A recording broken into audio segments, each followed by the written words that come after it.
Hey everybody, welcome to episode 9 of the show LA. I'm AP. I'm DSPN.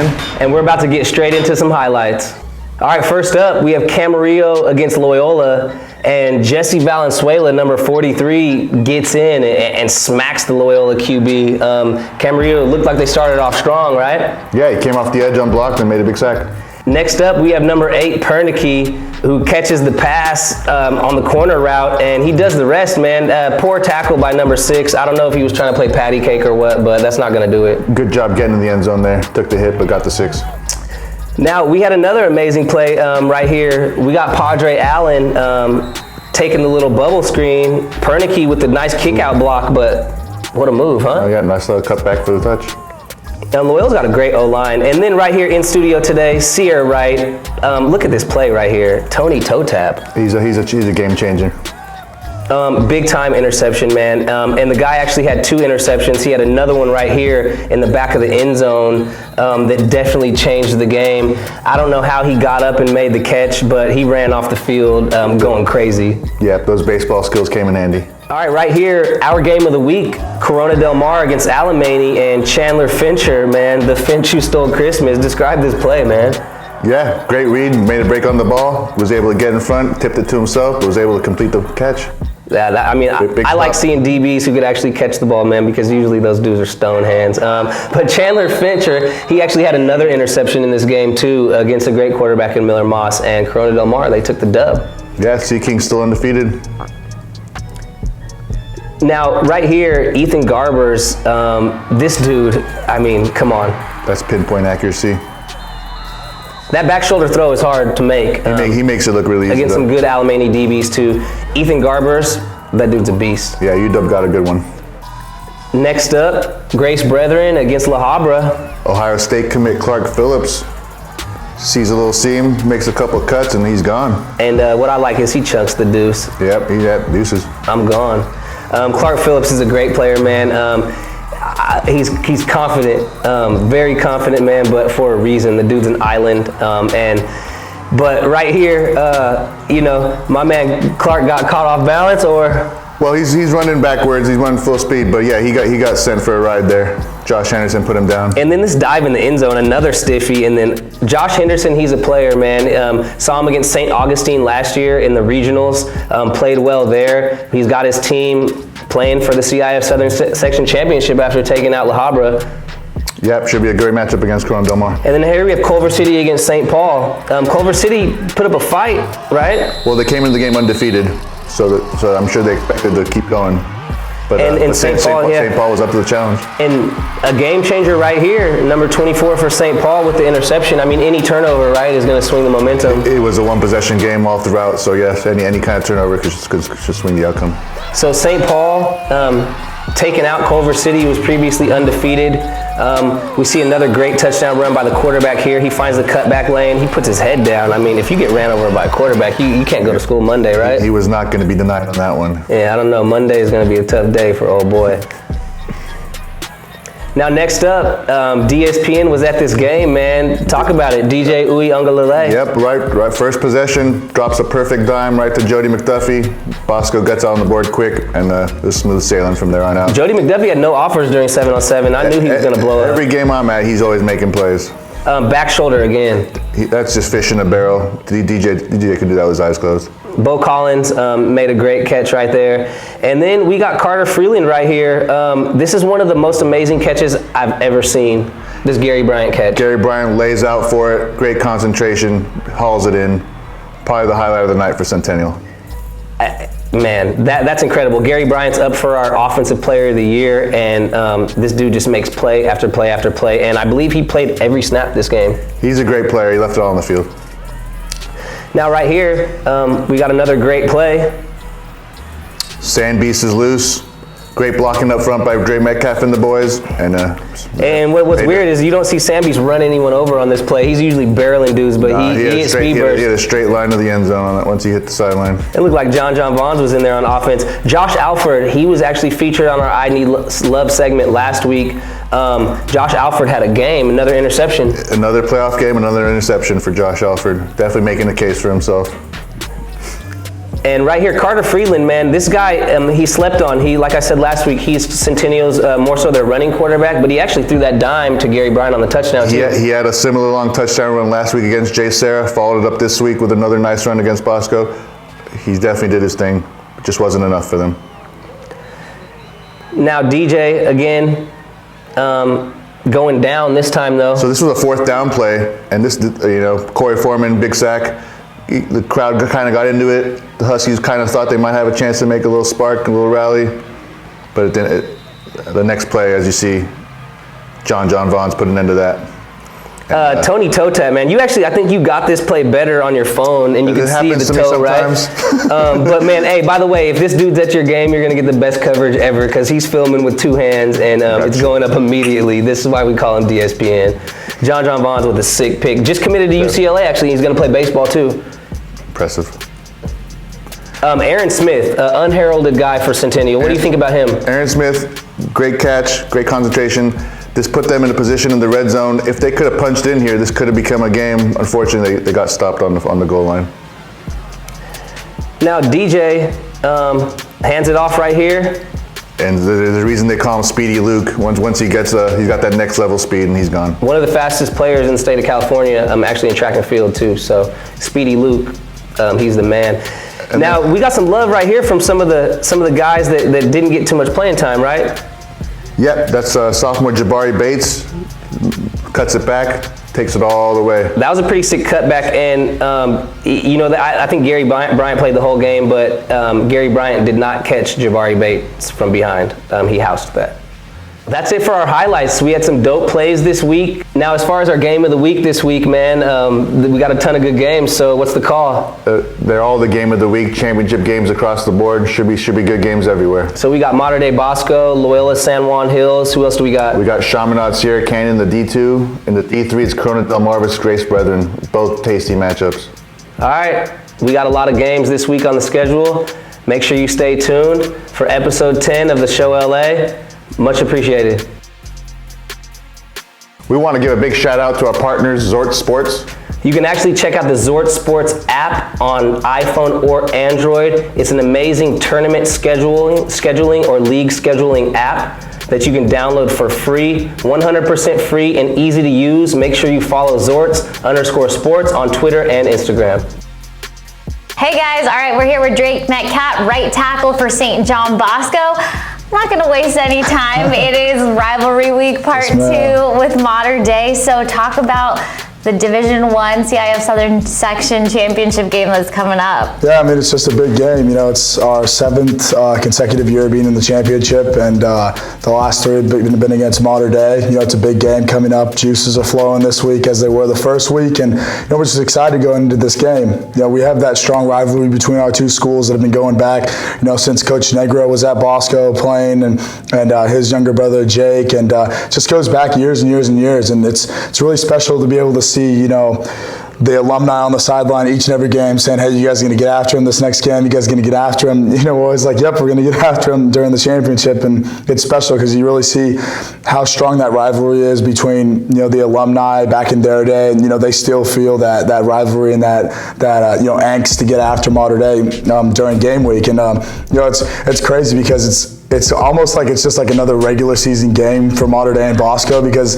the last but even that regular season game felt like I was at a college exactly, game. Right? Like it's never a quiet game between these two schools. And not necessarily a regular season game in a sense that it's like a normal game, but in a sense that we see each other every single year, twice. It's always going to be Bosco, Mater Dei in the championship, and that's just how it goes. Just the culture that both schools have kind of built up and generated within their programs, and just to become winning programs to see each other at not only during the regular season but in the championship as well. And you guys had that Trinity League showcase. Was you, Mater Dei, and Ceyair, right? Yes, how proud are you at that weekend that just the Trinity League teams dominated? Yeah, that was definitely a special moment. I mean, just being able to say that the Trinity League is the #1 premier league in the country.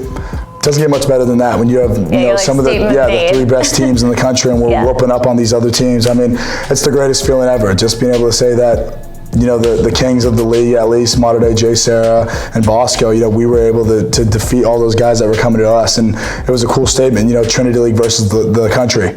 Nobody else could beat us. We did it. We came out there, we conquered, and we did what we wanted to do. You were talking about the next step, going to Stanford. You were telling me you play right tackle this year, moving over to center. Can you talk about that transition? How are you preparing for that? I'm definitely excited. It's really an exciting crossover from tackle to center. In my opinion, I'm more of a nasty and aggressive player than a more finesse kind of player that sits back and as like a tackle would normally do. I just like bashing my helmet in against another dude, just making sure that he's got a headache more than I do. So I just want to make sure by the end of every single play, he's either on the ground or he's feeling some pain that he wasn't feeling before that play. So it's a special spot. I really feel like I have the ability and the capabilities to be able to play center. Being able to call the audibles and switch plays if I need to, and be able to point out all the backers that we're working to on combos or X, Y, and Z and whatnot. But it's definitely an exciting transition. I'm really excited to be able to not only be snapping for possibly Mills next year at Stanford, but also Tanner McKee, a Corona Centennial quarterback who will be there pretty soon after his mission. So how exactly are you preparing for that transition? Because it's not something you're doing week to week on your high school football team. So what are you doing to prepare to be a center? I'm working with my trainers, Coach Chris Ward and Coach Cody Epps with Allegiance Athletics, my offensive line trainers. I also, in the off time, my biggest trainer is my dad, Wes Metcalf. He never actually played center in college or high school or ever. He played tackle all throughout his years in guard. But he's just always in my ear, giving me tips and tricks about how to be an even better offensive lineman, day in and day out. But aside from that, snapping in the backyard with my dad and my mom, and funny stories. The first time I snapped with my mom, I hit her in the mouth and busted her lip. First time ever snapping. So shout out to my mom with that. Tough lady. Yeah, thanks for being a football mom. But aside from that, my parents, they just they help me with everything, especially training and transitioning into this next step of my career. Cool. Last question, just one piece of advice you would give to a younger guy in high school hoping to be in your shoes.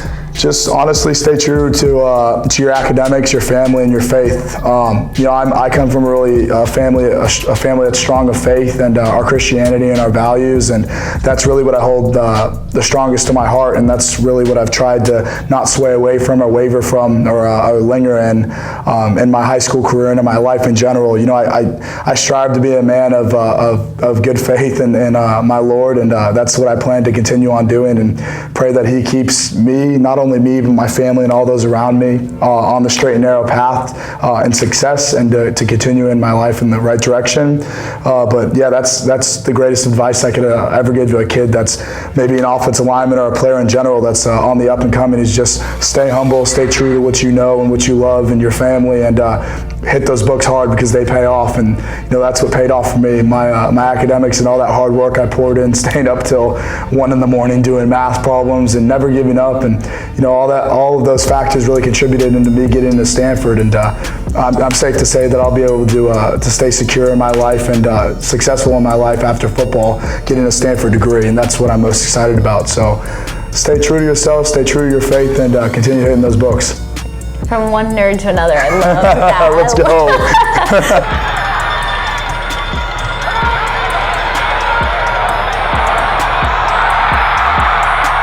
Cody Epps, man, out here from modern day. You're tired of being slept on, man, but I don't think they're sleeping anymore. You kind of woke them up this season. What's the season been like? Just describe your ascension from week 1 until now. You went 339 last week. Just what's the ride been like? It's been a great journey, playing with my teammates, of course, and the goal being to win every single game that we can possibly win in our power. So week 1 started off, had a decent game, had some good yardage, some great catches to help us win. Of course, a touchdown, but had to go back to the drawing board. I need more, and that's been the goal throughout this whole season, starting with the off season. Not having really such a great junior year statistically, but I learned so much on how to become a better player, become a better man, and put my faith in God and let Him determine the journey and what I'll be doing. So would you describe yourself as a highly competitive person? Definitely. Of course, I can't say I'm better than by paper. People are going to say this guy or this guy's better than me, but at the end of the day, in my eyes, I'm the best, and I'm going to be the best I can be. Number one, before I'm better than anyone else. And I'm a very high competitor. I love to dominate anyone that you put in front of me, any defense that you put in front of me. Coming into the season, a lot of people. Do you talk out there on the field, or are you kind of low key? Don't talk at all. Because you seem like you're very, mild mannered. Yeah. So it's just kind of like the silent assassin. Exactly. Yeah. If you put it that way. But yeah. I don't talk that much. I'd rather just play. If someone talks, I'll make a play and then say something. What about if you're playing Madden or something? Will you talk? Not really. If somebody's sitting right next to you, really. now you still ain't talking? Nah, it's more like that thing when you play Madden, you don't talk, and as soon as you win, you talk, and then you start losing. So I don't like to talk. I'd rather just stay quiet and just continue to produce. Right. Now, describe what it felt like when you caught that pass against Bosco, because you guys, opened up the game, and that was kind of like a spark for you at the beginning, What did you think as you saw the ball coming to you? Catch the ball first, make a play after. Catch the ball first, don't get caught, don't get hawked down from behind, put my team on the board. You got hawked this year at all? I've got hawked one time, and I was not happy about it. So going into that, as soon as I caught the ball, I'm like, I got to get gone. So right. Yes. Now talk a little bit about your career at Mater Dei. You've been at Mater Dei all 4 years. Yeah. Now, do you feel that in a sense you've been rewarded for being there all 4 years, and you've kind of, and not that you're not a great player, but it just seems like Mater Dei has very much made you like the primary guy, right? And in this world of transfers coming in and out, and 2-year guys, 1-year guys, do you think being a 4-year guy at the same school has helped you to be where you're at? Definitely. I have a great bond with my coaches, and they've seen what type of player and person I've grown to become. I think the reward has really come from God. Staying the course, staying the journey, not letting anything deter me. It's been times where I was down on myself, not having great seasons or great games, and just putting my faith in God, putting the work in the off season, and of course it's a reward because I get a lot of freedom with some of the routes and stuff that I want to run, but that's more of just having the relationship with my offensive coordinator and my quarterback. Right, and that's developed over 4 years, exactly. Right? Yes. Now talk about what you learned from the guys, but you had to sit under Brew McCoy, right, and these type of receivers at Mater Dei, Amon-Ra, right? Yeah. What did they teach you specifically? Amon-Ra kind of brought the aggressiveness out of me. Watching him play, practice, do one-on-ones and stuff like that. It's almost like a dog mentality, I have to win. I've always had that. Like I said, I'm a competitive person. But watching him and watching how dominant he was, it just brought it out of me and made me want to compete with him. And then learning from Brew, everything is his. When the ball goes up in the air, no matter double coverage, triple coverage, everything is his. So watching that, I can learn from that and say, I want the ball to be mine every time it's in the air. People consider you under-recruited or unheralded at Mater Dei, right? A lot of people are Cody Epps needs some love, right? Mm-hmm. Well, I mean, what would you say that did to your drive? Not having big time recognition like some of the other guys, and then also explain how a player on a Mater Dei or a Bosco can be under-recruited, because everyone else out there in the country, they think, oh, everyone on Mater Dei has an offer, everyone on Bosco has an offer. Mm-hmm. You guys have some guys flying under, right?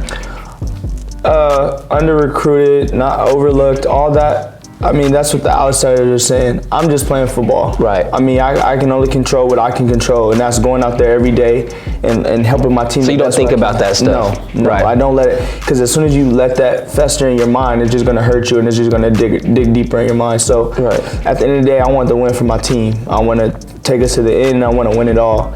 And then, there's a player on Bosco, Josh Alford. He's a great player. I went against him most of the Bosco game. He's a great player, and quote unquote, he's under recruited in my opinion. Right. Because I went against him personally. He was on our I Need Love segment last week. Yes. Yeah. So, I mean, at the end of the day, players like us, him and I, we just gotta play. Right. And just keep proving people wrong, and colleges that don't think we're on the same level as other guys that are highly recruited. But I continue to say, I can't compare myself to anyone else. I got to compare myself with myself and be the best person I can be at all times. Now, right now, in terms of offers, who are some of those schools that you're thinking, or that you would like to go to, or that would be who are some of the schools that you think would be a good fit for you? Definitely schools that are close, like USC, UCLA. I've grown up watching those schools my whole life. It's just, those are schools that are right down the street that I've loved my whole life. But at the end of the day, I'm willing to go anywhere that I can become a better person, a better football player, and allow me a better chance to have a great life after football and with football. Right. So now talk a little bit about your quarterback, Bryce Young, because during the whole season, you know, he hasn't really used his feet much, right? And he throws the ball a lot, which is great for you as a receiver. Definitely. But when he does choose to use his feet, it doesn't seem like, you know, anybody's been able to stop him, right? How is he just like the difference maker? You know, what is it about Bryce Young? A competitor, high-level competitor. He's quiet, so you don't really see the competitive nature in him. But being in the huddle with him, hanging around him, talking to him and I are both very competitive, and he wants to win every single game, and he's willing. The thing about him that separates him, I believe, from a lot of people is he's willing to take all the pressure in and be the one to make that big play, make the big throw, or make the big run to win the game, like he did it against IMG, right. Pulling the ball and taking off against one of the best defenses he's probably ever faced in his whole life. So just him as a player, just taking the pressure and putting it all on him and saying, I got you guys. I'm gonna throw a question at you that you're probably not ready for, right? When JT Daniels comes back at SC, does he take the job back from Slovis? I don't know that, man. I don't know. I love JT as a player, and I have faith in him and his abilities, but I don't know really how that dynamic works. They're both great quarterbacks. So yeah, that's a good answer. Yes. Did you get a chance to watch the SC game? They had 4 receivers go for 100 plus, right? Is that something that you know? Do you have an SC offer right now? No, I do not. Now, are you looking for an SC offer?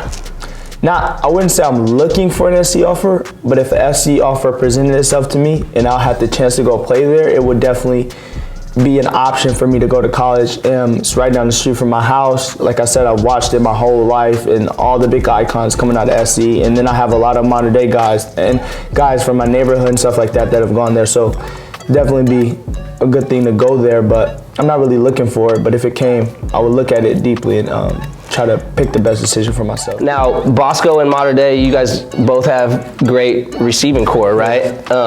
What would you say some of the great attributes are of your receiving core and some of the great attributes of their receiving core? I'll start off by talking about them. Watching them, they're all playmakers. They are competitive. Chris Hudson is very competitive. They love to win, and I just see in them that they have a great bond as a receiving core. All of them want each other to succeed on the football field. So, and then coming to us the same way. We want each other to win. We love making plays. We love making plays for each other, and we have a healthy competitive nature within our receiving core. Right. We want to make plays so the other person can make a play. All right, so we're going to pretend it's Madden, right? You go 99 overall, right, is the highest. Your receiving core is and Bosco's is it's just Madden ratings. Bosco's is what Coach Negro says theirs are, and our receiving core is what Coach Rollo says ours is. There we go. Now, speaking of Coach Rollo, he's up for our Coach of the Year. Why is Coach Rollinson the Coach of the Year? Tell him. I don't know about any other coaches. I haven't played any other head coaches, so I don't really know about the bonds that the head coaches have with their players. But to me, this is a 70-some-year-old man still coaching high school football. That says a lot, and how crazy he is and how great of a coach he is to be that old, still coaching us and still touching us in a way that we go out on the field and play for him every week. Right. Just a great guy.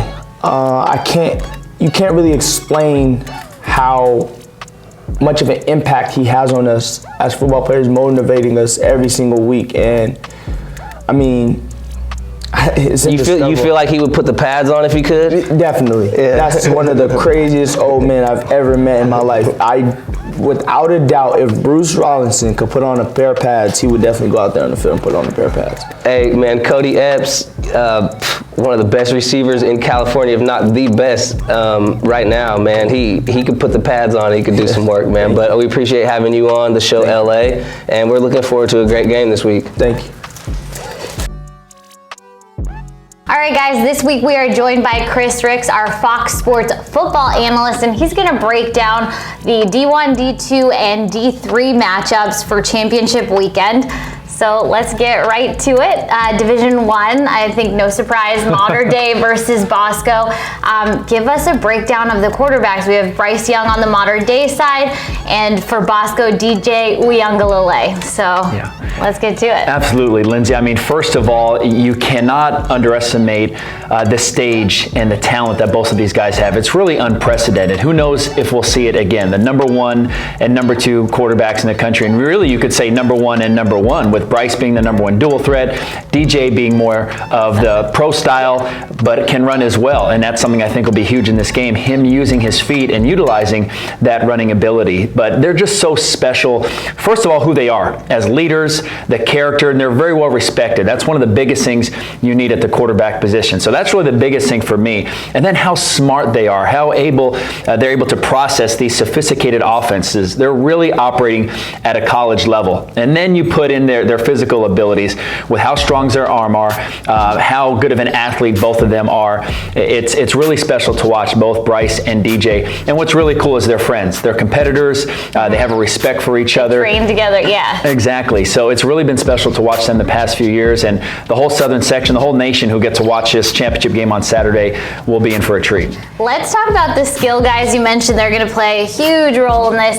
The wide receiver core for each of the teams. I think number 1 target on Mater Dei side, Cody Epps, Chris Hudson for Bosco, but you've got a ton of other guys, Bo Collins, Logan Loya. So yeah, if you can break those down for us. Yeah, you're on it, Lindsay. I mean, first, you've got to start with Cody Epps. The guy is a machine. 6 touchdowns last week versus Mission Viejo.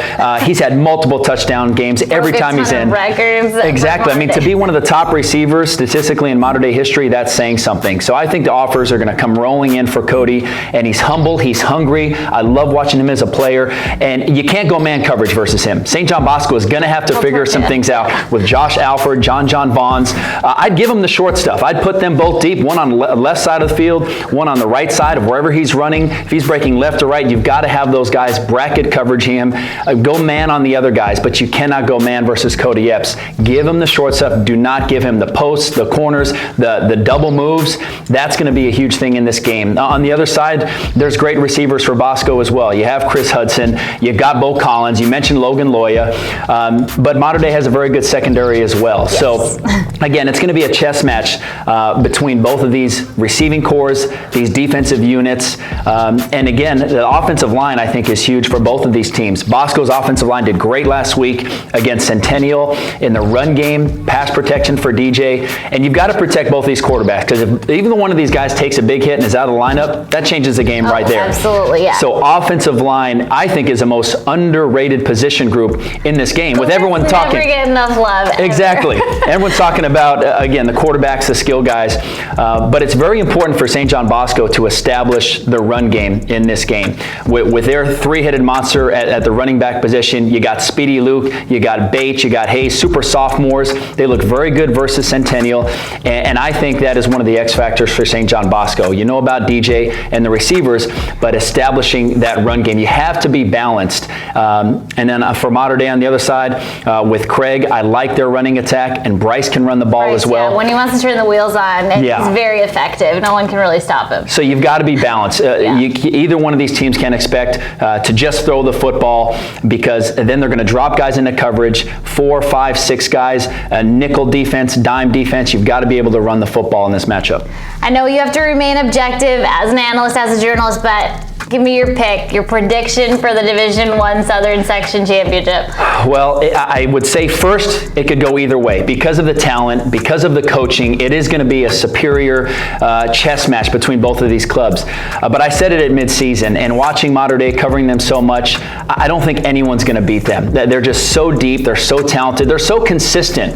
And we mentioned about turnovers. They protect the ball so well.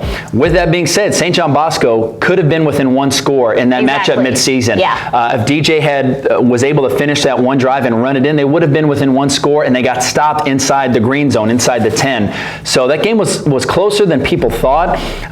But again, they have to play near perfect. They cannot turn over the football, and they've got to get pressure on Bryce Young. And that's a hard thing to do, but he cannot be comfortable back there. You've got to try to get him outside of his comfort zone a little bit and force some turnovers on Mater Dei. So Chris, plug us on your Christmas Combine coming up. Give us all the details. Yeah, very excited. We're having our 9th annual Christmas Combine and football camp.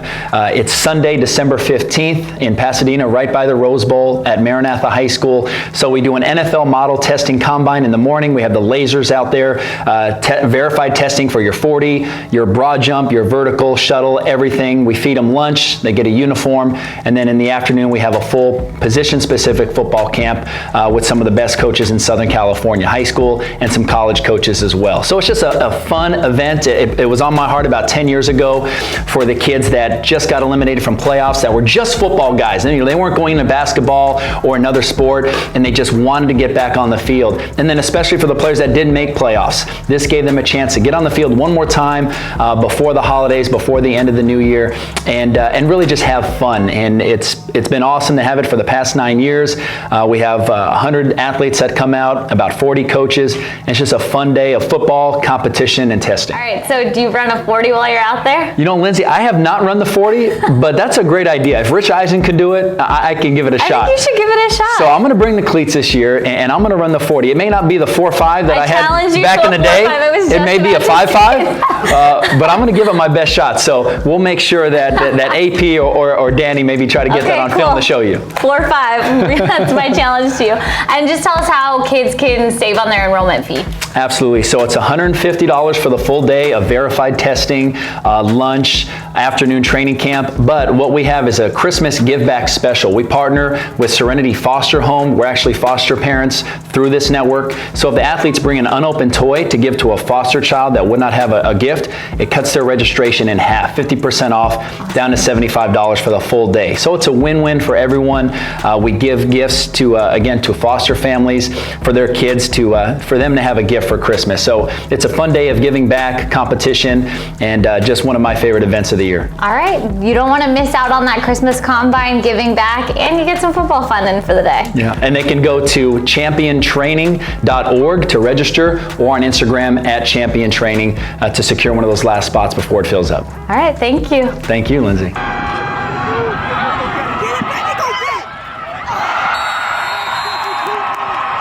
In studio with us today, a special guest up for our showstopper of the year. They call him Pop. To my right, to your left, DJ Harvey.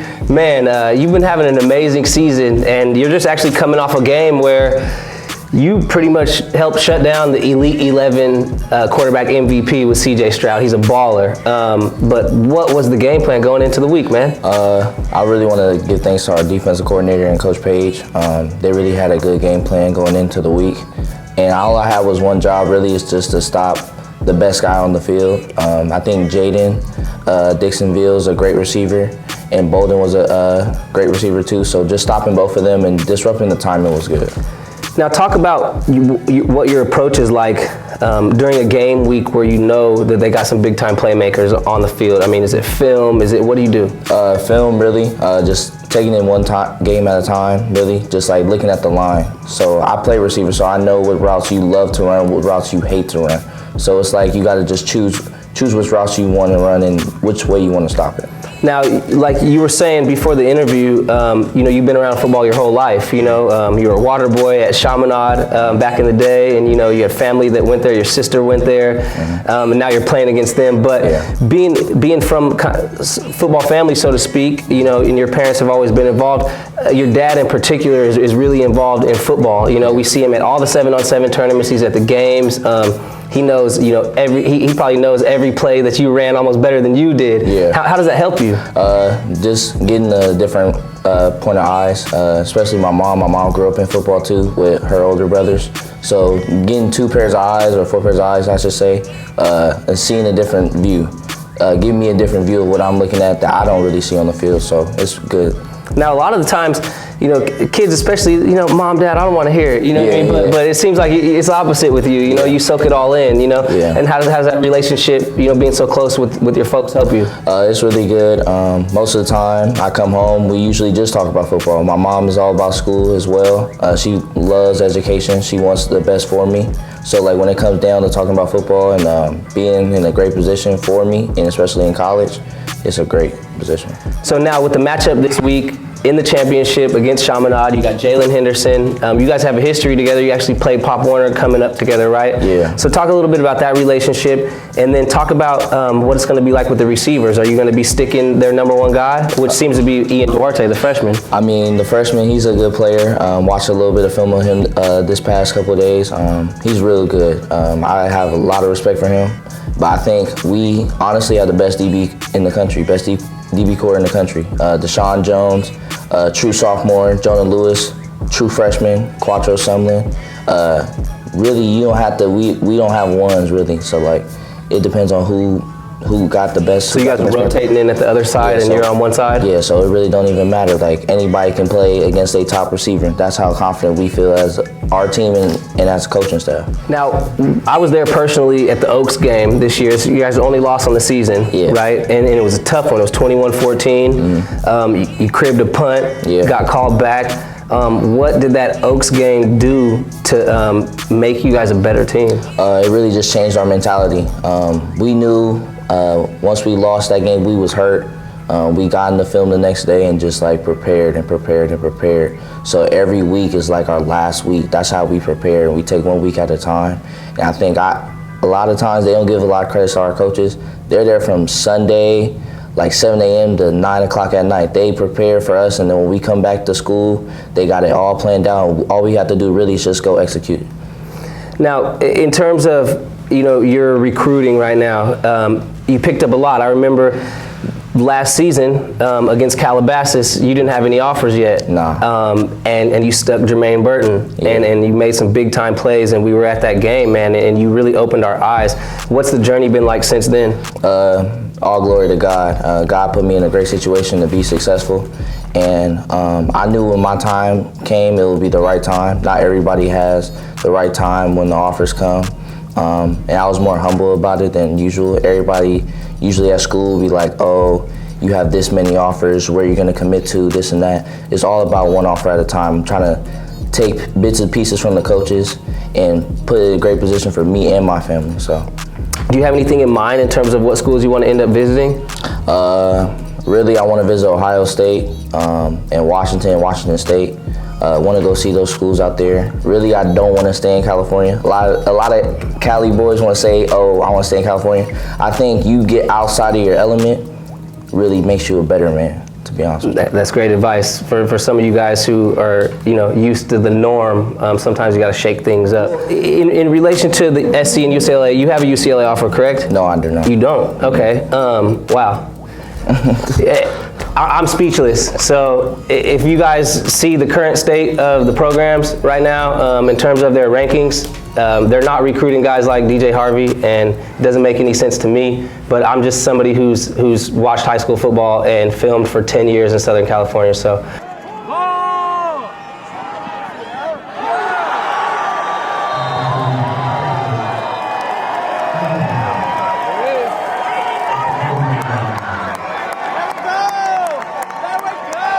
Special guest in studio today, another player on a championship run, Ceyair Wright with Loyola. You guys are in the D4 championship, man, and you guys did it starting off slow this season, but what got it rolling? Coach Kasani and the staff, what did they do to get you guys in there? Yeah, last year we started off 1-9, so we came in trying to make sure that we could turn the season around, so we did start off a little bit slow. We have a tough league. I think that definitely pushed us to come hit the playoffs hard. So we got into the playoffs and we knew like we're not gonna slow down for anybody. And so once we got our first win, it kind of steamrolled.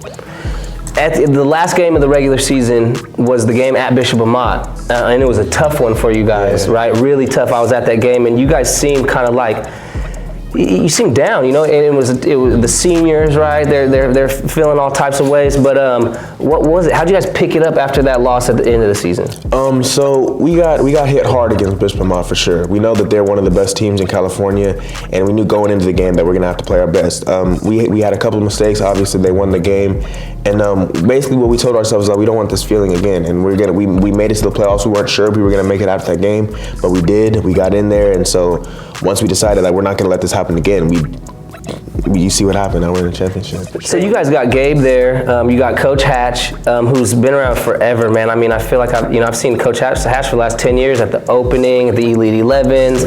How does somebody like that coming onto the coaching staff with Coach Kasani and how does it help you guys? Oh yeah, well I mean honestly, all the coaches came in and they switched the culture around immediately. Hatch, he's a great offensive coordinator. He's done magnificent things with the offense. We put up 45 points the other game. We put up just 36 this past game. So our offense is definitely finally clicking and rolling this time. So Hatch has done a great job. Now talk about some unheralded guys on your team, because some guys stand out. Number 25 on defense, the linebacker. I'm blanking on his name right now. He's a hitter. Oh man, talk about him. He's a different breed. He's for sure a different breed. He's a great guy. He's the motor of the defense. He keeps everybody in line. He's got great energy.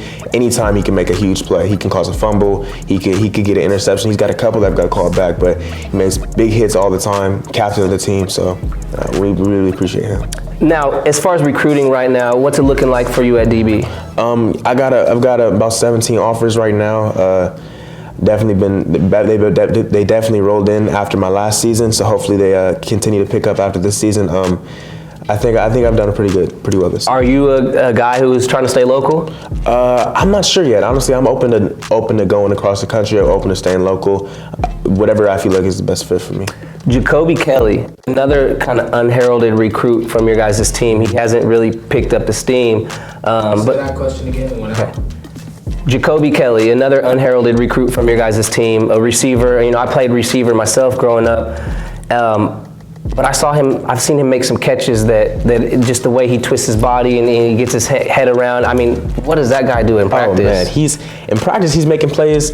So he didn't get to play this past game. So it was amazing having him on the scout team, going against him every play, because that's why I was so prepared. So Jacoby, he's also a different breed. He's just a sophomore, So I think that recruiting will definitely pick up for him. Now is he a no offer guy right now? He's got I think he's got 2 offers right now. I think he has FAU and he has one more. I'm not sure, but I think he has 2. I think he has 2 offers. But okay, but no Pac-12s, none of the big time conferences yet. Hey, Jacoby Kelly, mark my words. Ask Ceyair. I just say what I say and I let them co-sign. But yeah, watch out for him. He's gonna be big for sure. Championship game this week. Talk about the matchup. Yeah, we got San Juan Hills. They had a close game against Paramount. They won 29-28 off of 2-point conversion at the end. So they're a solid team. I've been watching film on them all day, so definitely got to get ready, be strong. And he just pointed over here. He's been watching film all day. Yeah. In the studio on his phone, Ceyair Wright is watching film, because I was watching him watch film during the last interview segment. So no cap, this guy he's studying his opponent, which is what you should be doing. Now, lastly, you're a guy who's multi-talented, right? You're an actor. Talk about that. How long have you been on that side of the business? Well, so I started doing like modeling stuff when I was like 4 or 5, and then I got into like doing like little commercials, things like that when I was like 8, 9, 10 area. And then I got like my first TV role when I was like 12, and so like I did that for a couple years. And what was that? It was a show called Instant Mom, and then I did like 5 or 6 little small TV roles, 2 Broke Girls, stuff like that. And so then I was like, all right, I want to start taking this serious. This is something I really like, and this is something that I want to continue to pursue. And so I've been like sophomore year, freshman year, I really started like auditioning for like movies, big TV roles, stuff like that. And so I finally got like something that I would say is pretty big. I mean, listen, so he says something that's pretty big. He's downplaying it, but one of the biggest movies of my childhood starred Michael Jordan, Space Jam. and it was one of the craziest movies ever. And now they're dropping Space Jam 2, and this dude is in it, man, in it like Bennett. So talk about Space Jam 2 and how that came about, and what your role is in the new flick. Yeah, so I don't want to say too much about it. You know, I definitely took a while to audition for it, got in there. I'll be playing one of his sons. And, playing one of LeBron's sons. One of LeBron's sons. But it's great, and it's an amazing experience. Once in a lifetime for sure. We're in studio today with SoCal legend Chris Ricks, quarterback coach, former Florida State quarterback, man, and just overall great guy. Thank you for coming in, man. Fox Sports West, this is big time. You guys are on the show, LA. It feels good. Aaron, it's an honor to be on the show. Man, just first and foremost, man, growing up as a SoCal guy, you know, there's a lot of distractions, there's a lot of stuff going on out here, so it takes a big time player to cut through all that noise and make it for themselves, right? This is hard hits, so I'm gonna hit you hard, not too hard, but I just wanna know who the most impressive recruits are that you've seen to come out of SoCal. You know, you gotta put your stamp on a couple guys. Wow, that is a long list when you talk about recruiting in the CIF Southern section or just California in general. I'd probably start, Aaron, with a couple of my teammates, Lorenzo Booker out of St. Bonaventure, #1 running back in the country. I was in my dorm room at Florida State when he announced his commitment on ESPN and was so privileged to play with him. Another one, Travis Johnson out of Sherman Oaks Notre Dame High School. He was a beast coming off the edge in high school. I mean, he was Kayvon Thibodeau, before Drake Jackson, before Corey Foreman. See, we don't go back that far, so like sometimes I'll mention a player on Instagram and everybody will flood the comments. No, but what about this guy? But you know the history. Oh yeah, Travis Johnson out of Notre Dame, played at Florida State, moved inside interior defensive lineman at FSU, but he was amazing. I mean, Matt Barkley, 4-year starter at Mater Dei. That's not easy to do. Played varsity as a freshman. Adoree Jackson, the human joystick out of Gardena Cerro. How amazing was he in high school? Privileged to cover him for 4 years. And then more recently, you know, I would go with Justin Flo. I mean, what he does on both sides of the ball, we see how much he's recruited, looking at Clemson, looking at USC. And one of the biggest things about Justin, Aaron, is for me, the respect. Because this is a guy who could have transferred anywhere, right? He could have gone anywhere, but he chose to stay in Upland. I think that's something that goes unnoticed when he could have gone to a Mater Dei. You had guys from schools in that area transferring to Mater Dei, transferring to Bosco. I'm sure he got the phone calls. You know, I don't know, but I wouldn't, you know, be surprised because of what a talent he is. So to see that he stayed at Upland, I have a lot of respect for Justin. In terms of the intangibles, what makes him one of the best linebackers you've ever seen in high school? I think that he plays with no fear. It's just reckless abandon. Wreaks havoc on the field, whether he's on defense or whether you put him in the running back position, put him in the backfield, he gives everything he has. He's all gas, no brakes. And that's one of the things I love about Justin Flo. He plays with emotion, he plays with passion, and I think that's why a lot of people not only respect him, but opponents fear him because they know they're going to get everything he has. You know, just speaking of hard hits, you know, what do recruits need to do to avoid those pitfalls? Well, if I could go back and talk to myself in high school and really to any high school student athlete, keeping it simple, AP, I would say stay humble and stay hungry. Otherwise, you're going to be humbled by someone who is more hungry. Right. And I can speak from experience. I played 3 years at Bishop Aman High School. I didn't stay humble. I got distracted by other things, and I was asked to leave the school for taking shortcuts in the classroom. I'll admit it, I was essentially kicked out of school my junior year, right after our junior football season, and we were coming back loaded senior year for 1999. So that was very tough, and there's a lot of young men that have to fight through that and have to learn from that, and we all make mistakes, especially as young student athletes with so many distractions, so many people telling us how great we are, but it's the ones that rise up from that. And I'll be speaking at the CIF Championship Luncheon this week, and one of the things I'm going to share is everyone gets knocked down, but only champions get back up. Right. And that's really what separates the good from the great. And fortunately, I was able to get back up. I finished at Santa Margarita, a great school, right behind Carson Palmer after he went out to USC, met some great people, and then was able to go on to Florida State. So I think it's staying humble, it's staying hungry, and then learning from your mistakes because it's a dog-eat-dog world. It's very competitive. Everyone's trying to get that scholarship, and that funnel starts big, but then when you take in the grades, you take in the transcripts, the performance, and then you do the character, the background things at college colleges are now doing to limit liabilities for their program. And you didn't even have social media growing up. Oh my gosh, I wouldn't have made it if I had social media. And I say the same thing about myself. I wouldn't have went anywhere either. Yes, especially now, everyone is watching what you're doing and listening to what you're saying. So you have to be extra careful. You're not going to be perfect, but limit those mistakes because it could cost you a scholarship. It could cost you a big part of your future. I need love. I'm DJ Harvey from Ceyair High School, and this is I Need Love segment. I want to give to my 3 teammates, Deshaun Jones, sophomore, lockdown corner. He can catch the ball too. He a real sleeper. JD Quattro Sumlin, also a teammate of mine. You give him the ball in the quick space, he's gone. Probably one of the quickest feet I ever seen in my life, to be honest with you. He's a real sleeper. Colleges, y'all need to get at him. And Brendan Gamble, that guy right there is literally the heart and beat of our team. He gives us a great factor in the run game, and he's a great blocker and also a great teammate, one of my best friends. All right, what's up, guys? It's Ceyair Wright for part 2 of the I Need Love segment. So first guy I want to mention is my friend Evan Thomas, Loyola High School, number 28, strong safety. Great player, super fast, super strong, can cover the field, big hits all around. He's a great guy who I definitely think his recruitment needs to pick up for sure, senior. The next guy I want to talk about is another kid from my high school, Steven Ariano, number 25, linebacker. He's also a monster on the field. He big hits all the time, great hands, good speed, and he's definitely been underlooked. So I hope that his recruitment picks up as well.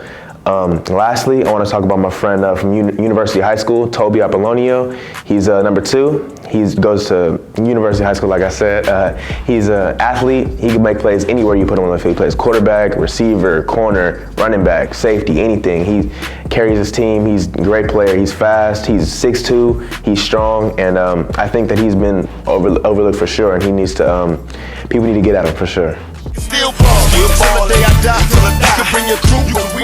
Another segment of Still Ballin'. We're going to show you 3 guys who are balling in high school who are still balling in college. First up on the list, out of Oregon, we have the former Polynesian Bowl All-Star Talanoa Hufanga for USC. They beat up on UCLA. This dude had 18 tackles, 11 solo. The dude had a pass deflection, 2 tackles for loss, and a sack. Talanoa Hufanga is still balling. Next up on the list, we got a true freshman, running back George Halani from St. John Bosco. The dude is a monster. 16 carries, 178 yards, and 2 touchdowns. This true freshman is on the rise. He is still balling. Last on our list, the dude you guys hate us to talk about, but we got nothing but love for him, Buki Radley-Hiles. Game-clinching pick against TCU. The dude made it happen on a drive where TCU was coming down, trying to win the game. He called game. Buki Radley-Hiles, Talanoa Hufanga, George Halani, keep balling. All right, well, that's a wrap for the show this week. You can catch us on the sidelines at the games. Yeah, you'll see me out there, see DSPN, D Boone, and the whole squad. Don't be afraid to say what's up, man. And, you know, we might have something in the bag for you. So this week we're going to be out and about. We've got some loud mouth guards in the backpack. So ask me or DSPN what's up, man, and you might get laced. Deuces.